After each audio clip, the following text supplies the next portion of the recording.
तो दोस्तों आपका स्वागत है आपके अपने चैनल मैथ्स परिवार पर। दोस्तों आज की वीडियो में हम वर्ग यानी स्क्वायर और आयत यानी रेक्टेंगल इन दोनों से संबंधित फॉर्मूलों के बारे में जानेंगे। तो चलिए सबसे पहले वर्ग के संबंधित फॉर्मूलों के बारे में जान लेते हैं।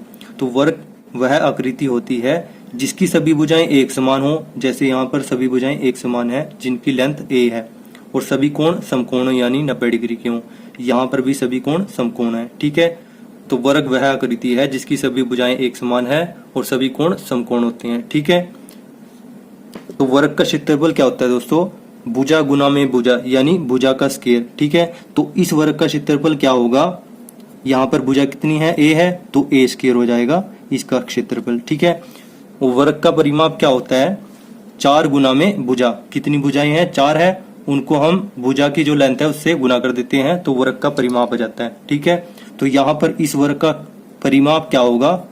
4 भुजा कितनी है? a है, तो 4a होगा इस वर्ग का परिमाप। ठीक है, तो चलिए वर्ग का विकर्ण देख लेते हैं। वर्ग का विकर्ण क्या है हमारे पास?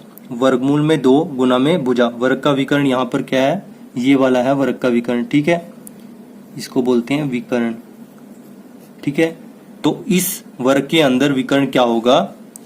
वर्गमूल में 2 गुना में भुजा कितनी है? a है, यानी a रूट में 2। ये इस वर्ग का विकर्ण होगा। आई होप वर्ग यानी स्क्वायर से संबंधित फॉर्मूले अब आपको समझ में आ गए होंगे। तो चलिए आयत यानी रेक्टेंगल से संबंधित फॉर्मूलों को भी देख लेते हैं। दोस्तों आयत वह आकृति होती है जिसकी आमने सामने की भुजाएं एक समान हो। जैसे ये भुजा a है तो इसके सामने की भुजा कितनी लेंथ की होगी? a लेंथ की होगी। ठीक है, ये भी a लेंथ की है, ये भी a लेंथ की होगी। ठीक है, और ये भुजा कितनी लेंथ की है? b की है, तो इसके सामने की भुजा कितने की होगी? b की होगी। तो आमने सामने की भुजाएं एक समान हो और सभी कोण समकोण हो यानी 90 डिग्री के हो, तो सभी कोण भी इसमें समकोण है। तो आयत वह आकृति है जिसकी आमने सामने की भुजाएं एक समान हो और सभी कोण समकोण हो। ठीक है, आई होप इसकी परिभाषा आपको समझ में आ गई होगी। यहाँ पर लंबाई क्या है? a है और चौड़ाई कितनी है? b है। तो आयत का क्षेत्रफल क्या होता है? लंबाई गुना में चौड़ाई। ठीक है, आयत का क्षेत्रफल होता है लंबाई गुना चौड़ाई। लंबाई कितनी है आकृति में? a है और चौड़ाई कितनी है? b है। तो यहाँ पर क्षेत्रफल क्या होगा? a गुना में b यानी ab। तो ab क्षेत्रफल होगा इस आकृति का। ठीक है, आयत का परिमाप क्या होगा?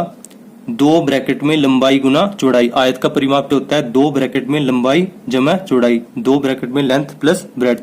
तो इस आकृति का परिमाप क्या होगा? 2 ब्रैकेट में a प्लस b। ठीक है, आई होप ये आपको समझ में आ गया होगा। तो आयत का विकर्ण भी देख लेते हैं। विकर्ण कौन सा है? ये वाला है विकर्ण। विकर्ण ठीक है, तो विकर्ण क्या होगा? वर्गमूल में लंबाई का स्क्वायर जमा चौड़ाई का स्क्वायर। तो लंबाई क्या है हमारे पास? a है, a का स्क्वायर प्लस b का स्क्वायर।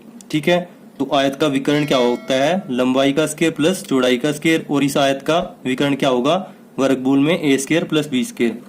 तो दोस्तों इस प्रकार से हमने वर्ग और आयत से संबंधित फॉर्मूलों के बारे में अच्छे से जान लिया।